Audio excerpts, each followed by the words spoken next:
안녕하세요. 총하수입니다. 화랑세기의 원 저자는 실제 신라 귀족 김대문. 김대문이 쓴 책은 이런 책들이 있는데요. 모조리 다 사라졌습니다. 그런데 이 중에 화랑들의 일대기를 다룬 화랑세기가 사라진 게 사실은 일본이 책을 반출해가지고 가서 없어진 거고, 그 반출해간 화랑세기가 일본 국내성 서고에 있었다. 바로 그곳에 있던 화랑세기를 손으로 옮겨 적었다고 하는 미실은 바로 그 화랑세기 필사본에서만 등장하는 인물이죠. 따라서 미실이 실존 인물이냐 아니냐는 이 필사본이 진선이 아니냐 하고 정통으로 연결되는 문제예요. 이게 진짜 김대문의 화랑세기면 미실은 무조건 실존 인물이고, 그게 아니고 창작 문학작품이면 가공의 인물인 거죠. 댓글을 보니까 많은 분들이 이 필사본을 무조건 위서다라고 단정들을 하시던데요. 학계에서 이미 다 결정난 사안 아닌가요? 이런 댓글조차 있던데, 무조건 그렇게만 단정할 수는 없는 게, 진서론도 비록 소수이긴 하지만 엄연히 학계에서 정식으로 존재하는 학설이에요. 인터넷 세상에서는 거의 위서론 얘기들만 주로 보이니까 오늘은 공평하게 진서론 쪽 근거들을 포함해서 한번 살펴보도록 합시다. 일단 첫 번째 포인트는 경주 월성의 해자입니다. 사다함이란 실존 인물이 있어요. 정사인 삼국사기에도 나오는 실제 인물인데, 사다함의 친구 중에 무관이라고 있습니다. 삼국사기 무관이 병들어 죽자 그 친구인 사다함 역시도 너무 슬프게 울다가 7일 만에 그 역시 죽었다. 나이 17살. 이렇게만 나와 있어요. 죽은 사인이 그냥 병사라고 되어 있는데, 그런데 화랑세기 필사본에 보면 친구인 무관이 사다함 어머니 금진과 정을 통하기 위해 밤에 경주월성을 넘다가 구지에 떨어져 다쳤다. 그리고 죽었다. 이렇게 되어 있어요. 구지라는 거는 도랑, 못 이런 것을 이야기하는 건데, 성 주변의 도랑, 못이라면 성을 지키는 해자 기능을 하는 것이었다는 거죠. 이 화랑세기 필사본이 작성된 연도는 1930~40년대예요. 그리고 필사하신 분께서 돌아가신 게 1962년이죠. 그런데 이 이야기의 무대가 되는 신라의 수도 경주의 월성에서 지난 1984년에 발굴 조사가 있었어요. 그걸 통해 경주 월성 주위에 해자의 존재가 발견되었습니다. 즉 1984년 이전에는 경주 월성 주위에 있는 구지, 해자의 존재를 사람들이 몰랐다는 거죠. 이걸 그간 왜 모를 수밖에 없었냐면, 이 해자가 신라시대 때 메워졌거든요. 신라시대 때 만들어진 거지만 역시 같은 신라시대 내에 메워져 제거가 된 거니까 그 이후 사람들이 역사적으로 모를 수밖에 없었죠. 그러니까 1980년대에 제대로 발굴조사하면서야 겨우 그 존재가 드러날 수밖에 없었던 거죠. 하물며 이 구조가요, 좀 특이한 게 그냥 균일하게 파여져 있고 물이 흐르는 그런 구조가 아니라 연못이 있고 그 연못을 도랑으로 연결하면서 또 큰 연못이 있고 이런 구조였던 걸로 밝혀졌거든요. 그래서 이건 해자보단 화랑세기 필사본에 나오는 구지라는 표현이 보다 더 정확한 거예요. 왜냐하면 구지가 도랑구자에다가 못지자거든요. 이게 지금 도랑못 이런 구조 아닙니까?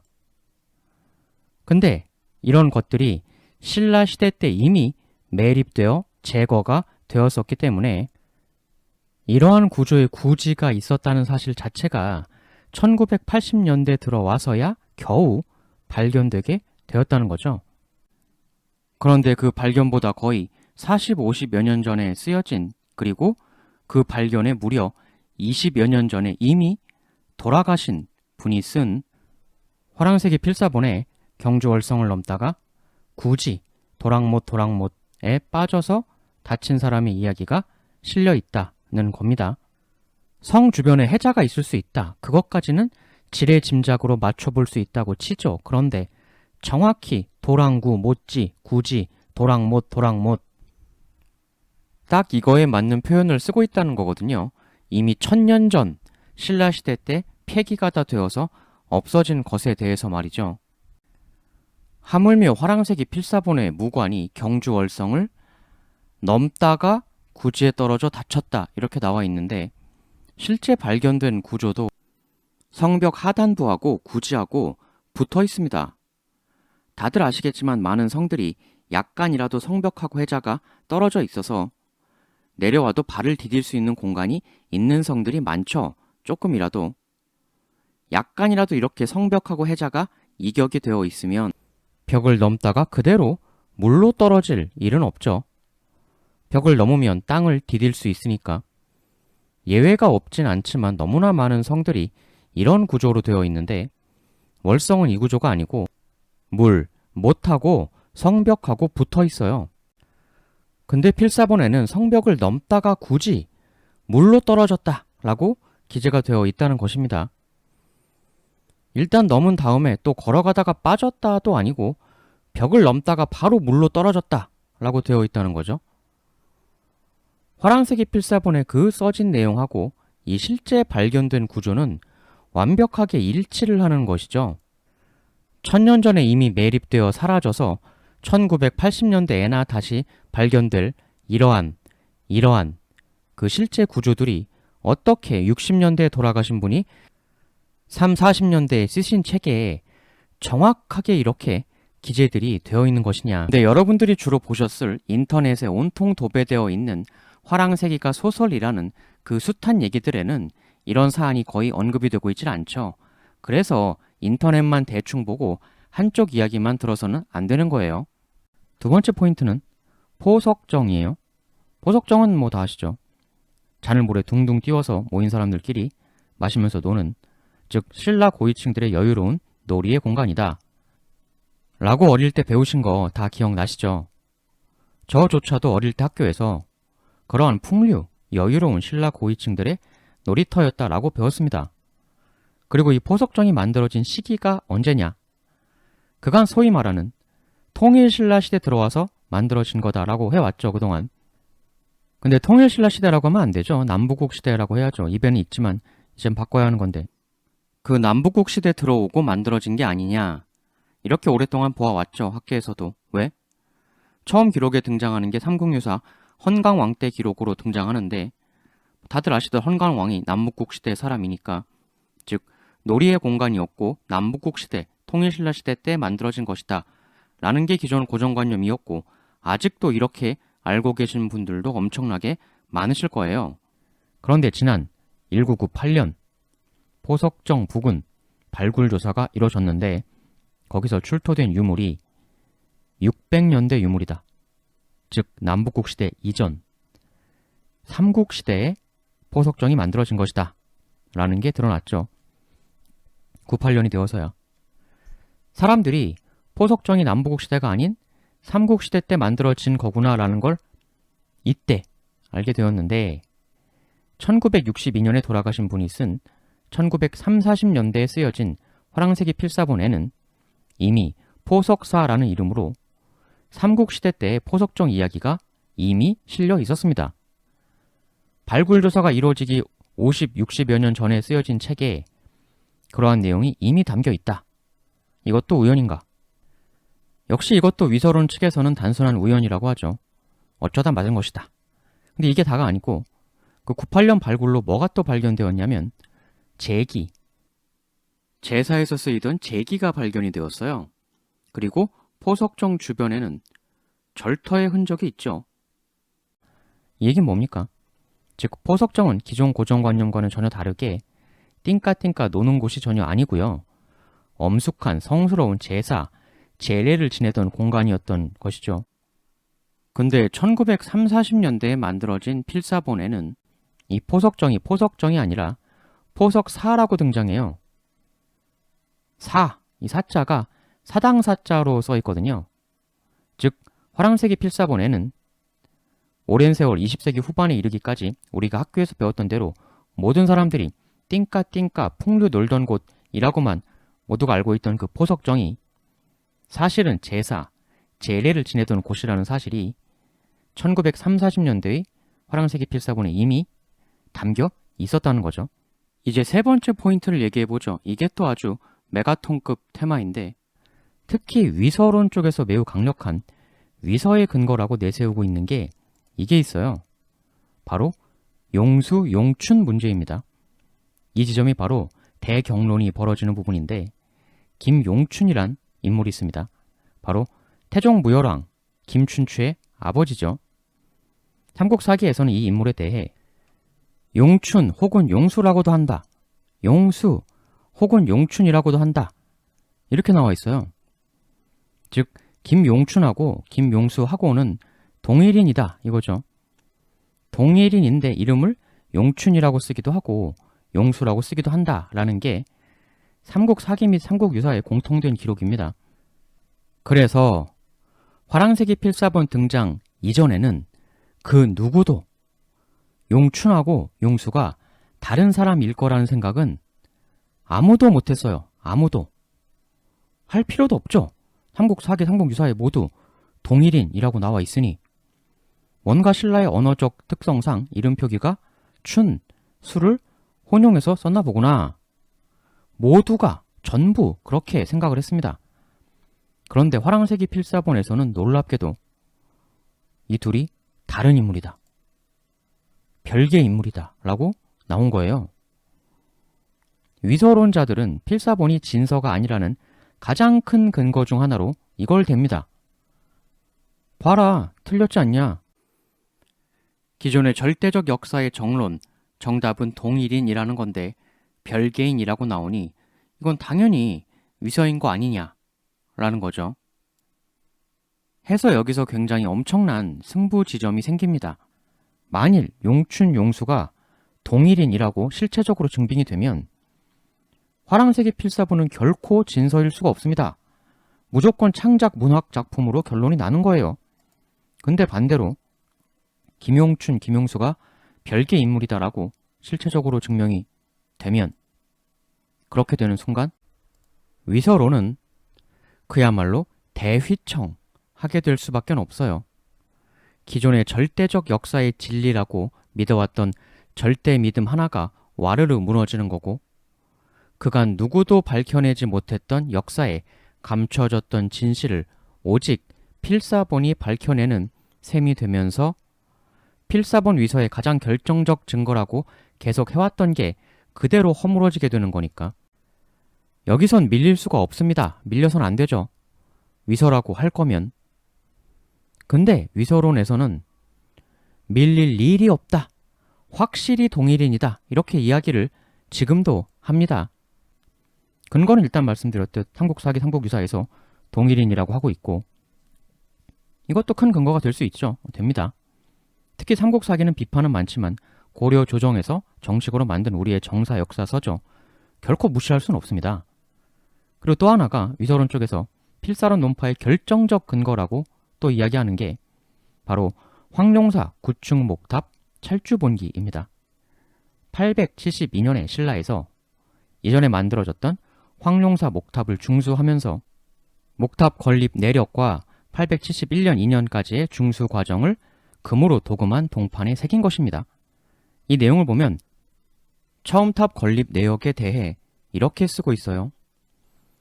이간 용수와 백제소은 대장 등등에게 명하여 그리고 삼국유사에서는 이간 용춘, 용수라고도 한다가 이 공사를 주관하여 200명의 장인들을 통솔하였다. 이렇게 나옵니다.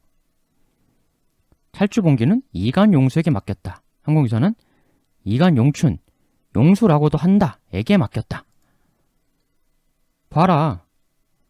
맡긴 사람이 용수인데 이게 삼국유사에서는 용춘이라고 나오니까 용수하고 용춘하고 무조건 동일인인 거 아니냐.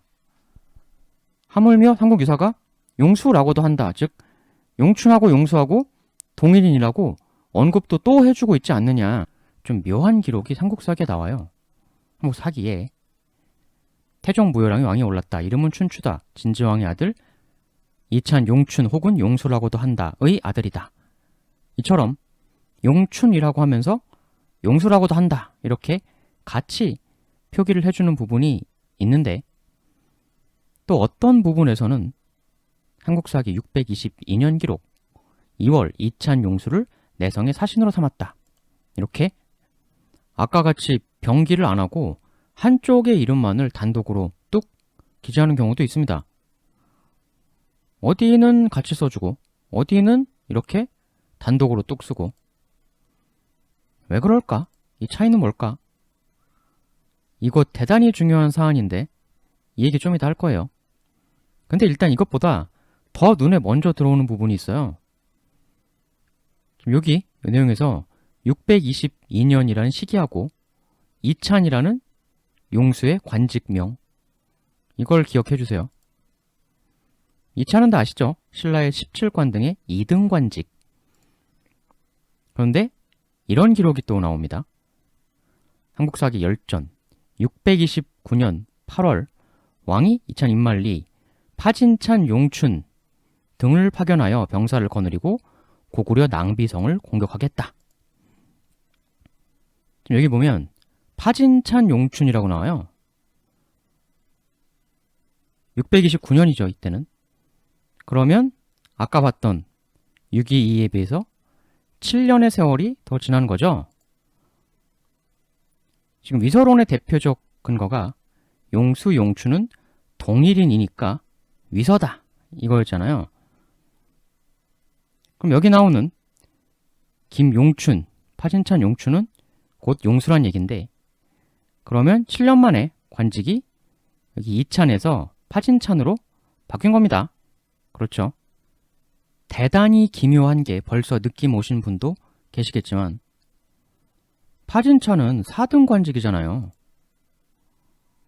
만일 용수, 용춘이 동일인이면 이 사람은 지금 622년에서 629년 7년의 세월이 흘렀는데 7년 만에 승진이 아니라 오히려 거꾸로 관직이 2등급이나 강등이 된 겁니다.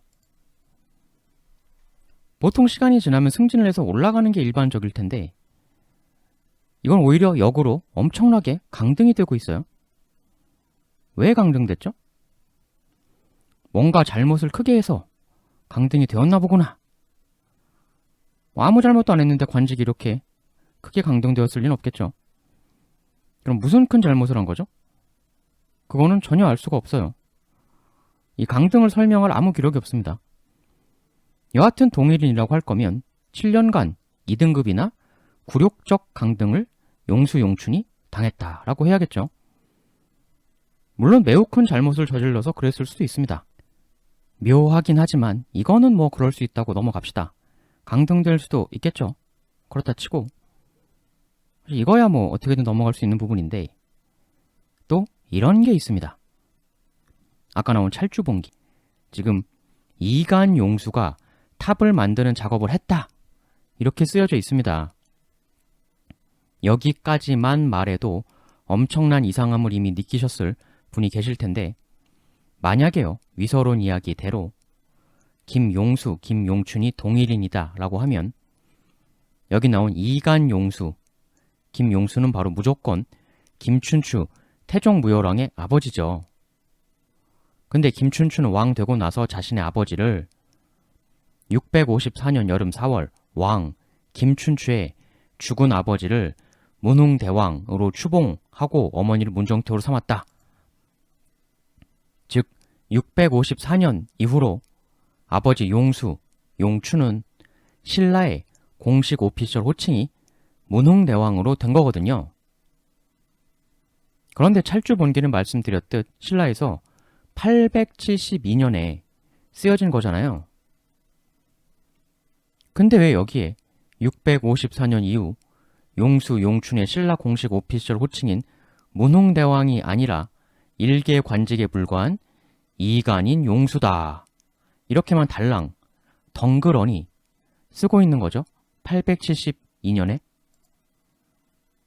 용수, 김용수가 정말 태종 무열왕 김춘추의 아버지라면 이때는 이미 공식 호칭이 문흥대왕인데 왜 덩그러니 이간 용수라고만 씁니까? 누가 봐도 이건 이상하다는 느낌이 안 들 수가 없어요. 삼국사기 대신을 보내 조상묘에 제사를 올렸다. 제문에 아뢰었다. 머리를 조아리고 재배하며 삼가 태조대왕, 진지대왕, 문흥대왕, 태종대왕, 문무대왕 영전에 아뢰입니다. 중략 자손들에게 넉넉히 남겨 오래도록 많은 복을 누리게 하여 주시옵소서. 이렇게 말이죠. 지금 보시면 문흥대왕이 무려 이런 쟁쟁한 대왕들하고 같이 떠받들어지고 있는 모습이죠. 그런데 찰주본기 어디에서도 문흥대왕이나 그렇게 떠받들여지던 대왕에 걸맞는 호칭을 나타내주는 표기가 전혀 어디에도 보이질 않습니다. 오직 이간 용수다. 이것만 달랑 있어요. 이거는 최소한의 기본 상식도 기본 도리도 없는 말도 안 되는 작성인 것이죠. 이거는 어쩔 수 없이, 매우 어쩔 수 없이 이간 용수가 정말 김춘추 태종무열왕이 추봉한 문흥대왕이 맞아? 라는 의구심이 안 들 수가 없는 겁니다. 안 들면 그게 이상한 거죠. 만일 아니라면, 이간 용수가 문흥대왕이 아니라면 문흥대왕이 누군가이긴 해야 하니 그 누군가는 누구냐? 용춘밖엔 없지 않냐? 그리고 그러면 결국 별개 인물이라는 이야기가 될 수밖에 없지 않느냐? 근데 진서론에서 지적하는 이상한 부분이 무려 또 있습니다.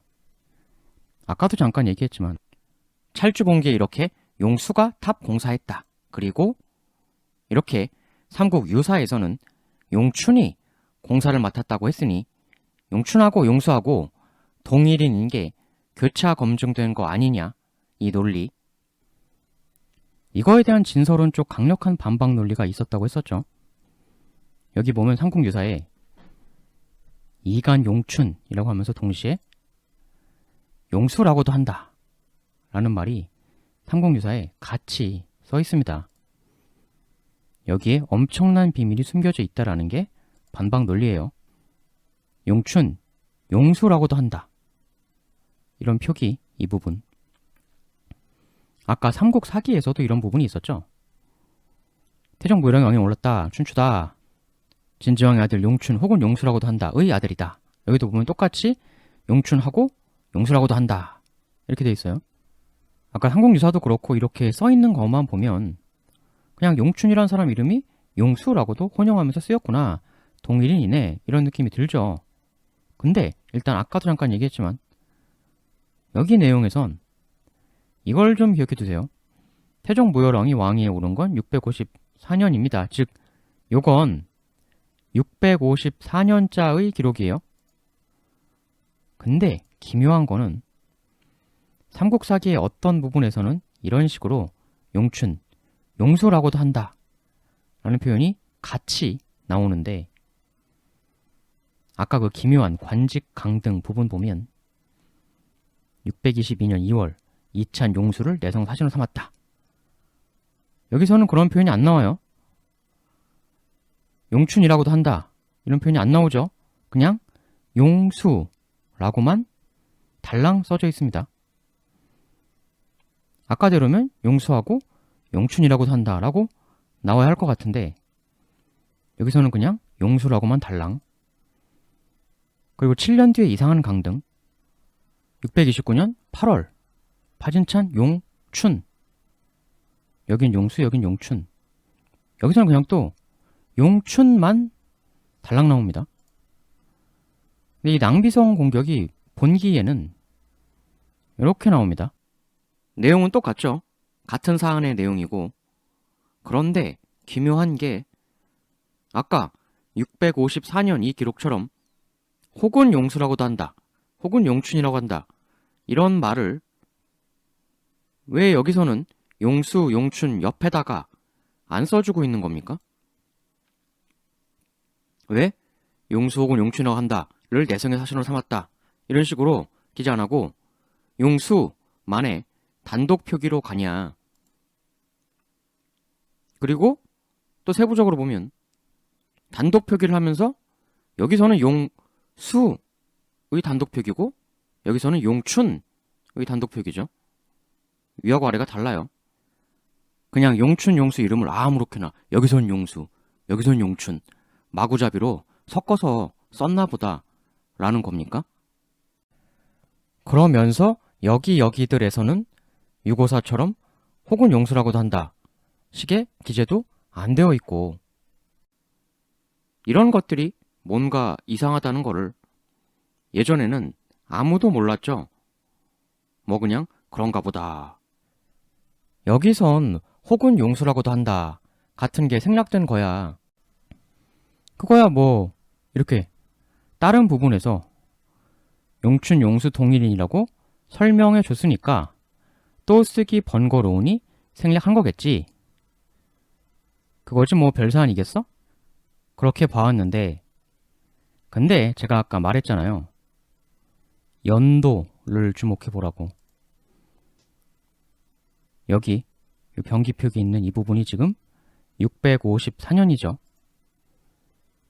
654년 기록에는 용춘이라고 하면서 옆에 용수라고도 한다를 같이 써주고 있어요. 근데 그것보다 30여 년이나 더 앞의 기록에는 오히려 그런 병기 없이 단독으로 써져 있습니다. 이상한 걸 못 느끼시겠습니까? 아까 여기 629에서는 왜 용수라고도 한다, 용춘이라고도 한다, 병기 표기를 왜 안 했느냐? 그 이유를 다른 데서 했으니까 그러니까 굳이 여기선 생략한 거겠지. 그랬잖아요. 그거는 그럴 수 있는데 문제는 여러분들이 책을 읽을 때요. 책을 앞에서부터 뒤로 읽습니까? 아니면 뒤에서 앞으로 읽습니까? 책을 거꾸로 뒤에서부터 앞으로 넘겨가면서 읽는 사람은 없죠.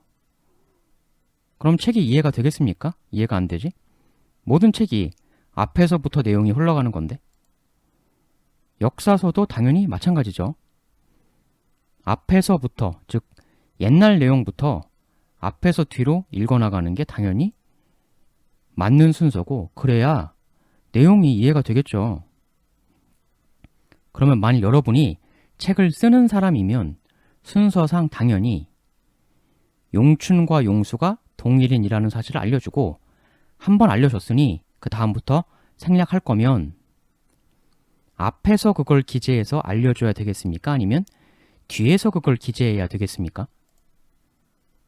당연히 맨 앞에서 그걸 얘기해야죠. 그리고 생략할 거면 뒤에서 생략해야죠. 그게 당연한 순서 아닙니까? 어느 바보 같은 저자가 사람이 책을 앞에서부터, 즉 622, 629, 654 이 순으로 당연히 읽을 텐데 용수, 용춘이 동일인의 다른 표기일 뿐이야 라는 걸 알려줄 뜻이면 622 맨 앞에서 여기서 그걸 알려주고 뒤에서 생략을 해야죠. 왜 뒤에서 기재하고 앞에서 생략을 합니까? 말이 안 되는 순서인 거죠, 이건. 622에서 알려주고 뒤에서 다 생략. 이래야 말이 맞는 거죠. 그런데 더 이상한 게 있어요. 중간에 635년 기록을 보면 이건 선덕여왕 때인데 여기서도 용수하고 혹은 용춘이라고도 한다 라고 또 나오고 있어요. 이찬수풍과 용수 혹은 용춘이라고 한다를 보내 주어연을 두루 돌며 위로하였다. 이것도 이상하죠. 왜 쓸데없이 두 번이나 기재를 합니까?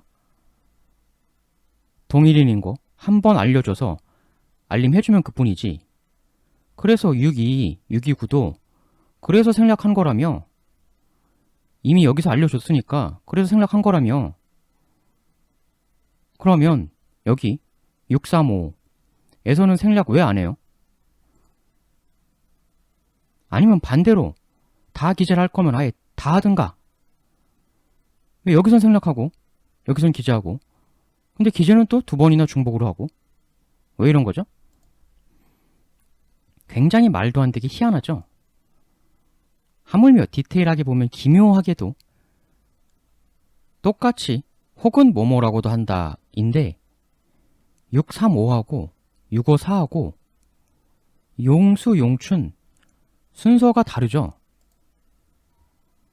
지금 635에서는 용수를 메인으로 놓고 혹은 용춘이라고도 한다 라고 하고 654에서는 용춘을 반대로 메인으로 놓고 혹은 용수라고도 한다 라고 하고 있어요.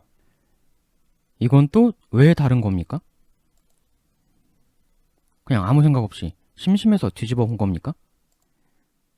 6기, 6기구 각각 용수, 용춘 혹은 뭐뭐라고도 한다. 그런 거 없이 단독 표기인데 여기는 수, 여기는 춘 이것도 심심해서 뒤집어 본 겁니까? 수라고만 쓰면 너무 지겨우니까 춘이라고도 한번 써보자고 재밌겠네. 그런 겁니까? 지금 앞서 나왔던 이상한 요소들 말고도 또 보이는 대단히 해괴한 기재 방식들 정리하면 이 혹은 용수라고도 한다. 용춘이라고도 한다. 같이 써주는 거 어딘 쓰고 어딘 안 쓰고 이미 알려줘서 다른 데 생략한 걸 거면 왜 역순으로 거꾸로 앞에서 생략하고 뒤에서 알려주냐? 알려줄 거면 다 알려주던가 생략을 할 거면 하나 쓴 거 빼고는 나머진 다 생략하던가 해야 하는데 왜 둘은 알려주고 둘은 안 알려주냐? 635는 용수, 용춘순 용수가 메인이고 용춘이 서브인데 654는 또 왜 용춘, 용수순 용춘이 메인이고 용수가 서브냐? 기존 상식 용춘, 용수가 동일인이라는 걸 알려주는 이야기다라는 틀 내에서라면 해석하기가 너무 어려운 현상이죠, 이건. 그래서 이 기괴한 사실을 기점으로 해서 드디어 진서론 쪽에서 이런 이야기가 나오게 되는 거예요. 사실 그동안 오랜 세월 우리는 삼국사기, 삼국유사가 김용춘, 김용수가 동일인이라고 기록을 해왔다고 철석같이 믿어왔으나 사실은 그렇지 않았다.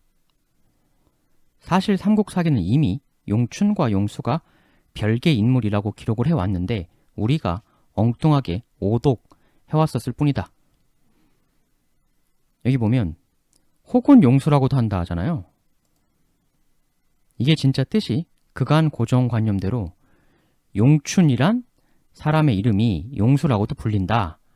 용수 이퀄 용춘이다. 그 뜻이 아니고 여기 보면 654 여기서 무열왕 김춘추의 아버지가 용춘 혹은 용수라고도 한다. 이거잖아요. 용춘이란 사람 이름이 용수라고도 불린다. 그게 아니고 김춘추 아버지가 용춘인데 용수라는 이야기도 있다. 김춘추가 용춘의 아들인데 용수의 아들이라는 설도 있다. 라고 해석을 해야 한다는 거예요. 이해가 되시죠? 그러면 여기 635는 어떻게 되겠습니까? 이찬 수품하고 전국을 돈 사람이 용수인데 기본적으로는 용수라고 보통 알려져 있는데 그때 돌았던 사람이 사실은 용춘이었다는 설도 있다. 라는 거죠.